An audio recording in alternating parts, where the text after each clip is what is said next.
I'm loving this neon aesthetic. All these games that we're playing today. Oh, from the makers of Clock Simulator. Awesome.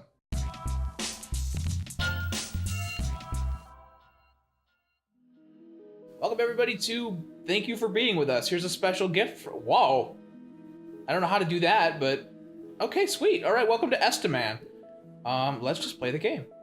Select the most numerous objects first. So it's basically just counting down. What? And you have to pick the thing that there are the most of in the picture. 4, 3. Is this another thing that goes better with touchscreen? This one is much better than Color Zen was. I did not expect this to take as much mental energy as I did. So 4, 3, 2, 1. Can you imagine just being in an airport and having time to kill? So you just, yeah, I can. That's not a rare occurrence. Oh yeah, your family in Jersey. Or any time anyone has ever gone to an airport, mostly free time. This is way harder than I thought. Wow. I may need your help here. Go, Johnny, go. Thank you, buddy. Circles. I'm here, buddy. Oh, it's my boy, the hexagon. There's no heptagons in here. Sorry that Jesus doesn't like you. Guys, if you haven't watched our playthrough of Color Zen because it's not out yet or something, that's gonna make no sense to you. Let's make references. So, Johnny, are you a hexagon man or a square man? I like pear-shaped women. God, that's so weird, because, like, you can pick a favorite color, but, like, saying shit like, what's your favorite race of woman? I'm just trying to think of, like... That does feel a little weird nowadays, doesn't it? But, like, I'm treating it like it's something I just found out. But you also, it feels weird to say, no, I'm not into... Like, if someone was to say to me, do you like Asian women? I want to go, I don't dislike Asian women, but I'm not particularly going after the Pornhub category. Yeah, so here's... God, this is gonna be just so fucking... Hang on. Well, we could talk about shapes, or we could talk about When? Asa Akira. There was a...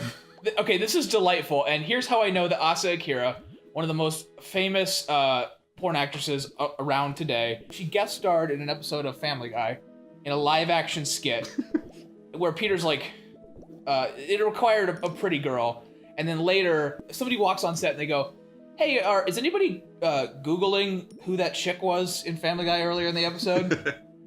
And Peter goes, it was Asa Akira. And just for her to be so chill about that, they're like, you want to be in a sketch? And they're like, yeah, sure. Can you imagine? I don't want to say I love it when porn stars do normal things. I do. And here's the thing is that, do you remember when... girls. Yeah. And guys. No, I love it. No, it's really cool. Do you remember when Sasha Grey read to those kids? And then people found out what she does? Yeah. Well, no, she's good at reading to kids, and she's good at taking 12 wieners at a time. But it's not, she isn't necessarily going to mix the two. It's like, and then the end, kids. Who wants to get sucked off? Hey, no, I lost. Those fucking parents. Let her read to children. No, here's the thing, is like, it's will for ignorance. I'm the best person until you found out I do that. This is like the version of running, so that when your body is taken up doing a repetitive task, you can zone out and talk about whatever. So I'm very stream of consciousness right now. Whew. Sasha Grey, we love you. It's okay if you retired. Everybody's got to retire from a job sometime. I'm not gonna lie, when they said all you have to do is pick the biggest thing, I said there's no way this can be like an entertaining game. Look, they're floating away. So we're on a bubble? We're on we're on the surface of something and everything's floating. It does feel like you drop this in some soap. It would pop them before they float away. If we're gonna talk about Sasha Grey now, Sasha Grey also was in a bad but a good bad watch horror film called Truth or Dare. Would You Rather? Where if you're the last person standing in this late night game of Would You Rather, you win a very, very large amount of money. And Sasha Grey plays the kind of the freak quiet girl who thinks everybody's out to get her, and it's every person for themselves. The rest of the group, she's the antagonist who's not the antagonist, the person who's not cooperating. Oh, okay. And I'm like, Wow, you are like really pretty. I mean, nobody in this movie is a good actor, but you hold your own. That's good. Spoilers. She drowns because she thought she could hold her breath for 4 minutes. Oh, it's upsetting because yeah, that's tough. Well, your choice is. This is a really cool movie. I want to vibe about this now. Get it? I think there's a wall, so they don't float away that bad. Everybody gets a card with a sealed card with a task inside on it. And you have to pick, I want to do the card I can't see, or I want to hold my breath underwater for 2 minutes. One person's card said, put your thing in there for 4 minutes. Oh, I lost the triangles. Oh. Yeah, okay. so it's a little, but there's others, like, shit, like, somebody goes in the water, and they're glad they went in the water because their card said you get all your teeth yanked out, which I think is a little unfair, but in a game like that... Okay. Jesus. Like, there's one guy, he's up his own ass because he loves gambling. You think this is a mind game. You think I'm not gonna pick the thing, but I really am gonna pick the thing. I'll take my card. And he goes, oh, you gotta let a firecracker go off in your hand. And he goes, see, I told you. And he brings out like a stick of dynamite. He's like, no, you said a firecracker. And the bad guy is just like, I don't give a fuck. Since when have there been rules? Yeah, go watch Would You Rather. It should still, stop it. It should still be on Netflix, I think. So here's what I'm noticing: when something leaves the screen, it shows like those dots after you've been looking at the sun. Ah, it's really satisfying. I feel like I'm holding my breath, or like I'm on the surface, like a little pond skimmer. I don't want to share with the world, but is that fix your hypnotism? Yeah, we're gonna make a good movie by thinking about. Can't hypnotize me when I'm thinking. Here's my gimmick. Every actor is just constantly horny. That's gonna give a good performance. Paul, what are you talking about? Shut up, it's art. It's triangles. I don't want to share with the world, but like, I think my favorite porn star is actually retired. I don't know what she's doing now, but I don't. Who? Just because you were in the limelight doesn't mean you have to know what you're doing now. Does anybody ask like Obama what he's doing now? The bittersweet melancholy of finding out porn stars retire. I think that finally hit me once when I was listening to an interview of Celeste Starr, and she was talking about how she really misses fucking all those people. Well, no, there's like she was like making a list of all these girls she used to fuck on camera. It's like, I miss those girls. They retired, and I miss her missing them. That's really sad. I hope that they get together for coffee once in a while. Yeah, and then some cunnilingus. That'll be nice. Oh, if they want to. I mean. Johnny, shut up. They will. Okay, yeah, okay. You have your own fantasy, buddy. I like that. Like, I don't know. So you would think it would be impossible to enjoy sex when that's your job professionally, but I think that a lot of them, they have a really good time. Like, there's a difference. There's a difference between work sex and like intimate sex.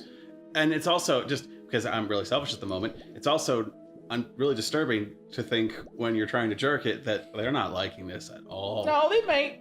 I don't know. But, okay, have you ever had a favorite scene and then you heard about? No, you keep telling me this, that you've had multiple sex scenes ruined for you because you Googled. So there was this wonderful scene where this lady. Some kids want to. I'm talking. Shut up. This lady is licking this other lady's ass.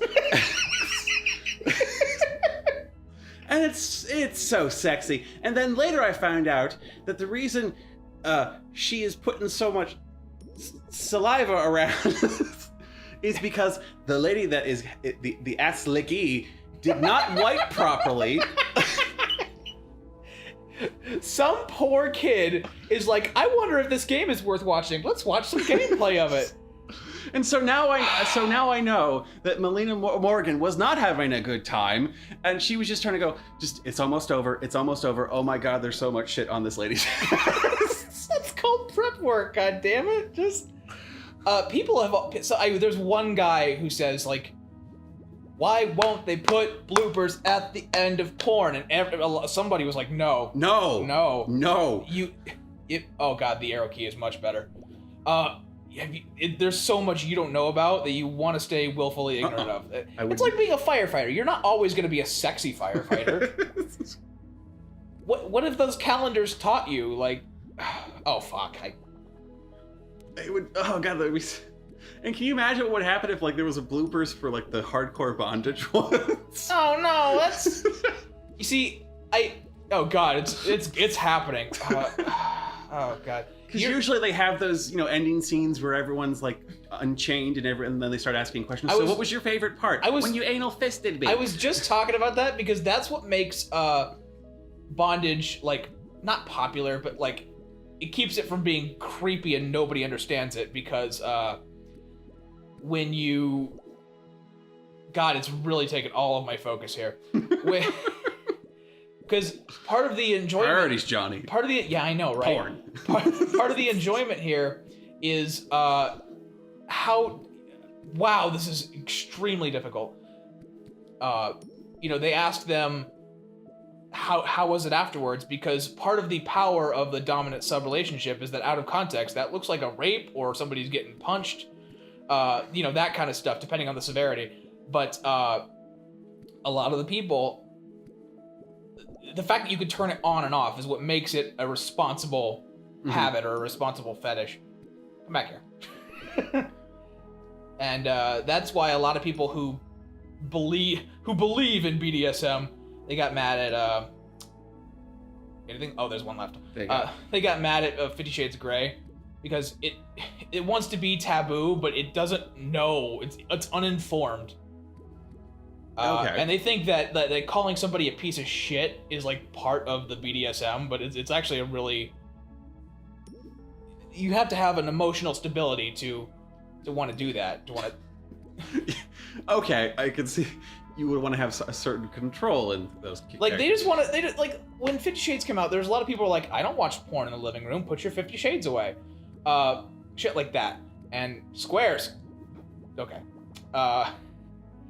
And it was like, oh, I'm your master now. Like, oh, people just want to be scandalous and whatever. I'm just mad. I don't understand why things get popular because You live in a cave. Kind of. But of all the naughty things, why 50 Shades? Well, it became a popular book, and I know, that's what I'm wondering. From the point of view of a wannabe whiny literary critic, I don't get it. I've read some nasty shit. Okay, so here, if I could be really honest, it began as Twilight fanfiction. Okay. And then they said, wait, is that Divergent shit? I've heard as well that 50 Shades began as Twilight fanfiction. And I'm not sure if that's correct. Oh, that's a timer up there that I can use. Okay, I've been going way too fast. And so they said, this could be a novel on its own. Would you consider... Damn it. Would you consider reworking a couple of characters, renaming them, shuffle some plot elements around circles? So was a literary agent reading fanfiction.net? I don't know. I guess when you're looking for books, it's like, I don't know. But they said, and so they said, you can make this a thing, and then they did. And it doesn't help shitting on that book when you're talking about, it's connected to Twilight. People don't get mad at quality. People get mad at lack of quality, and then it becomes successful. Yes. But the not the Linkin Park, the Nickelback shit. Well, somebody has a dog in that fight. I'm not them. They got a couple of songs that, before I knew anything about my musical taste, and I'm not saying that I wrongly thought that Nickelback was good. I just didn't know it was good, and so I just picked something. I had a bunch of their songs on there before I programmed myself a taste in music. I want to learn the history of pornography. Okay, so the first porn is, I'm gonna go Google this later. The first porn is, I guess, like Debbie Does Dallas or something, or Deep Throat, whatever. The point is, it's a really early one. When people we're talking about like film? Yes, like sex work has been around for... But no, there was pornos before Debbie Does Dallas. You see, I have no fucking idea what I'm talking about. 3, 2, 1. Yeah, there was some, You see, hard to think about like naughty Nickelodeons. I'm not a... Oh my god. Okay, if you guys don't know, if you're too young, to you, Nickelodeon is a show, but it's based on 3, 4. It's based on Nickelodeons, which are little slide things that they look like sightseers in New York. So you could stick a coin in there and then turn the handle, and it would show you a little cartoon when you looked inside the visor. Which is a really cool strip of film. Yeah, or whatever. and you saw a guy dancing or something. That was cool. That was hot shit. Especially if it was publicly available. You know, you're just like, I got a nickel. Here, let's watch this thing. They should bring it back. I'm sure there's like an old building that has a Nickelodeon. Jerk off to a flip book. This girl, guys, this girl's showing her ankles. Oh, I worry, and I know that history is. People say like, you know, we get offended at everything. We used to get offended at a ton else, but I'm worried we're getting like sexually. We're returning to a Puritanism. No, we're getting desensitized, is what. Like, like, can you imagine? You said something about being pansexual. Like, how great would it be if everything turned you on? It would be kind of inconvenient, but also kind of awesome. That would be cool because it's like, oh my god. But if, like, okay, what if you were at a job interview and you couldn't get rid of your erection because? No, just like I want to say, hey, miss, you just have some swell ankles. Just some swell ankles. But how cool would that be? Swell. But like, I don't want to have to like outfit everything, and then that's what you do to. So it would be like, you know how you were talking about earlier, how sometimes, Mikey, I'm having a down day, and then I remember sexy ladies make everything better. But that would be with everything. No, but then you just enjoy life. Sexy light bulbs. I mean, oh. Dude, that's a sexy ass light bulb. Sexy microphone. Sexy Dairy Queen bag. These are very sexy. So just like these are sexy shapes. This is a well-made hexagon. I bet it works out. I just want to put the tip of my penis on that bubble surface. Oh, it would be so nice. What the fuck are we even talking about? Oh my god. 3, 2, 1. Oh my god. I think maybe 20 minutes of bubbles is enough. In just a second, when I lose, the game's over. But watch me. I'm gonna go on a tear. Guys, you know what? Just throw the outro card up. It's been fun. Guys, who's your favorite thing to look at? Mine are shapes right now, but it could be boobs later. Like, I like diffraction. Oh my god. Oh, light diffraction? Oh my god, Pink Floyd, have my babies. Photons, how you do?